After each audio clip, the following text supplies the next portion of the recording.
फ्रांसीसी विद्वान का घमंड चूर। यह उन दिनों की बात है जब स्वामी विवेकानंद जी अमेरिका के शिकागो शहर में अपना ऐतिहासिक भाषण देने गए हुए थे। अपने भाषण को सफलतापूर्वक पूरे विश्व के पटल पर रखकर अन्य देशों का भ्रमण करने निकले।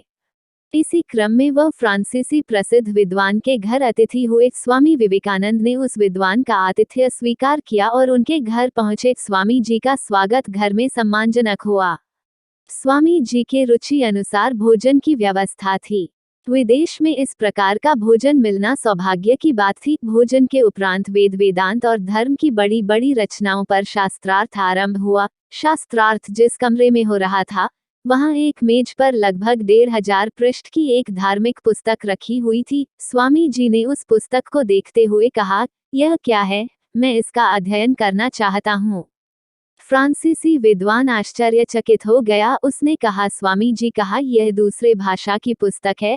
आप तो भाषा को जानते भी नहीं है, आप इतने पृष्ठों का अध्ययन कैसे कर सकेंगे? मैं इसका अध्ययन स्वयं 1 महीने से कर रहा हूँ। स्वामी जी, यह आप मुझ पर छोड़ दीजिए, 1 घंटे के भीतर मैं आपको अध्ययन करके लौटा दूंगा। फ्रांसीसी विद्वान को अब क्रोध आने लगा। स्वामी जी इस प्रकार का मजाक मेरे साथ क्यों कर रहे हैं? किंतु स्वामी जी ने विश्वास दिलाया।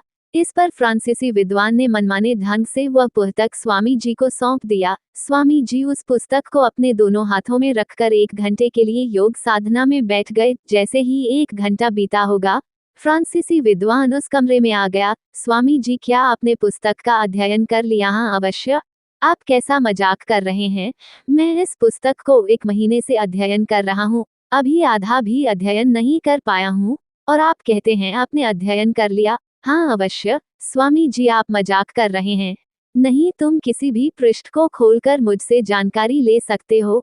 उस विद्वान ने ऐसा ही किया। पृष्ठ संख्या 32 बोलने पर स्वामी जी ने उस पृष्ठ पर लिखा प्रत्येक शब्द अक्षरशः कह सुनाया। फ्रांसीसी विद्वान के आश्चर्य की कोई सीमा नहीं थी। वह स्वामी जी के चरणों में गिर गया।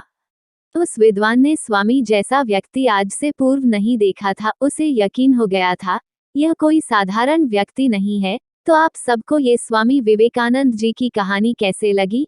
कमेंट में जरूर बताएं और इन कहानी को शेयर भी जरूर करें।